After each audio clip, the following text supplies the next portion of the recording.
Alright everybody, so today we got a very fun video planned. We're going to be going over the Tracer buff in Overwatch 2 of Season 2, and believe me, there is so much to cover. And we're going to be looking at it from the perspective of Season 1 Ranked 1 DPS Kragie. So that's going to be a lot of fun for sure. Before I continue on, make sure you guys do check out Overwatch Access as well as Kragie. All the links will be in the description for getting all these clips together. And I just want to say thank you guys so much for all the recent support. It does mean the world to me. If you guys are new to the channel, make sure you guys go ahead, drop a sub. It takes 2 seconds out of your day. And check out my previous videos. I upload these daily for you guys. And without further ado, let's get straight into it. Alright, so first things first, let's go ahead and go over a quick history lesson of where Tracer has been to where she is now, which is just completely different. So if you guys haven't played Overwatch 1 or are not familiar, or just honestly have been out of the loop and forgot, Tracer back then used to have the same damage she does now in Season 2 of Overwatch 2. So that extra 1 damage buff might not seem like it's a lot. The thing is, you need to understand about Tracer's kit is that it revolves around how much bullets she can actually get out. So she's kind of in a way a spray and pray hero, meaning you just want to spray as much as you can, get in the enemy's face, and honestly just deal as much damage as possible to shut them down, right? So that extra damage is rather a 20% damage buff if you actually go through it. And I actually did some calculations to figure out how much damage she's able to do within a certain period of time. So 20% extra damage on a hero like Tracer, where the skill ceiling is extremely high and you're able to get a lot done through your movement, actually does mean quite a bit. So in that perspective, we have to understand that that extra damage buff is actually huge. So now let's dive into what Kragie is doing right and why he's honestly the best Tracer there is and what this new Tracer meta is. So typically speaking, what he's doing is he's watching his cooldowns carefully.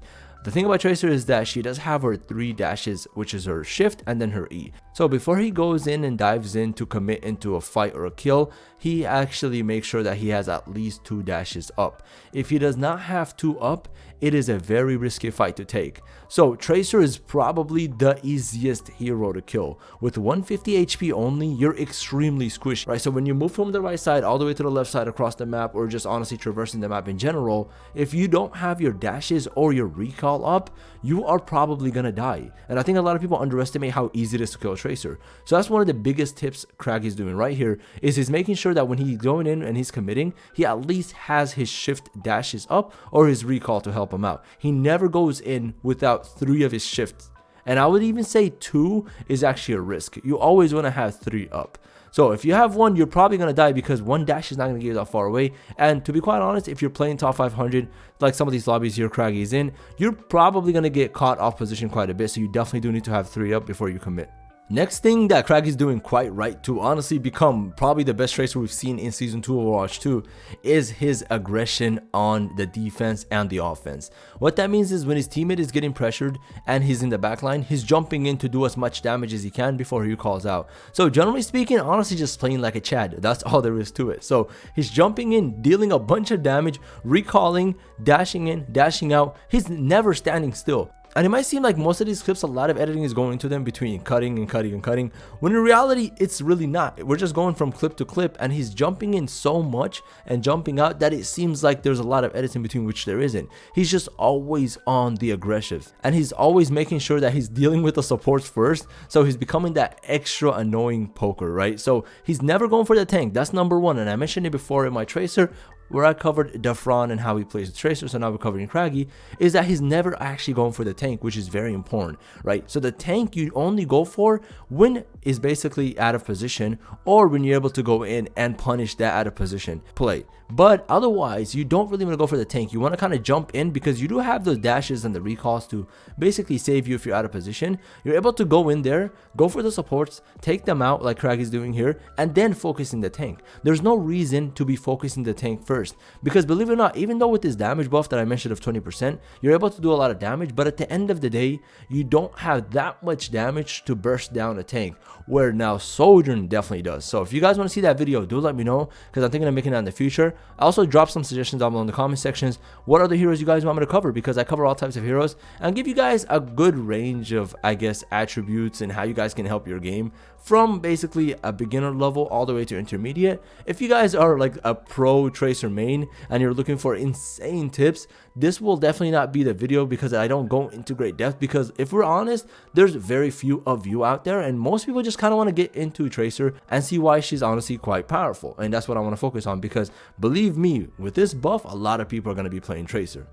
Alright, the next thing I wanted to cover is why I think Tracer is going to absolutely dominate the scene in Season 2 and possibly even Overwatch League as we go on to next year, right? So something to definitely keep a lookout for is the skill ceiling, as I mentioned earlier, right? So Tracer is one of those heroes that has the ability to progress so much and has so much dominance based on how quick you are and how much you're able to react to certain situations. And definitely that's something that Kragie has on lock. His level of reaction skill, how quick he is of committing. So committing is a huge factor that Kragie is doing correct with Tracer. So when he goes in for a fight, he commits and he sticks to it, no matter how dire the situation might seem like. And that's honestly the biggest differentiator between top 500 players versus, let's say, gold, plat, or even diamond players, is that when you commit, you stick to it.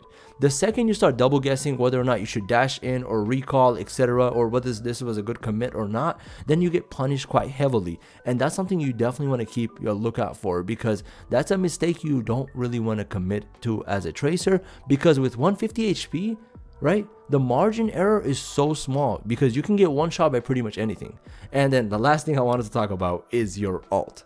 The ult, and the way Kragie is using it, is usually to take down tanks, because it's something that, once again, you can build up a lot faster than most other heroes, but on Tracer specifically, you want to use it to take down tanks because tanks have a lot of HP, and typically speaking, unless the tank is close to death, it might not one-shot the tank. So when you use it, you typically want to dash in with your triple dashes and your shift skill like Kragie's doing, throw in your sticky bomb, and then you want to recall out and then spray as soon as you recall out, just to make sure that tank dies. So that's something you want to keep in mind. Those combos are very quick. They're a lot easier to learn, but in reality, to actually put into practice, it might not be the easiest thing to do. So that's something I definitely wanted to talk about and make sure I cover. But yeah, overall, the way Kragie's playing, and I guess Tracer in general, my overall opinions after these quick tips I gave you guys, is that she's definitely going to dominate the scene, right? So Sojourn received a small buff. It's not the end of the world. I'm covering her in my next video, so stay tuned for that, because there's a lot of good information there as well. But I think Tracer just has that dominant factor because she's super aggressive. She has more damage now. She can burst people, burn them down, and that's going to be a huge factor moving on to the top 500 games, Overwatch League, and in general. But yeah, I hope you guys enjoyed these quick tips as always. If you guys want to see more of this and you guys love this content, definitely do consider subscribing, because like I said, I upload these daily, and honestly, like the subs, the support, the comments, the likes, you guys are amazing, right? So the more support you guys show, the more I push out content for you guys. Once again, I hope you guys enjoying Season 2. I know I am, and the Battle Pass giveaway is over. So if you guys also want to be interested in future giveaways, then definitely do consider subscribing. I'll catch you guys in the next video.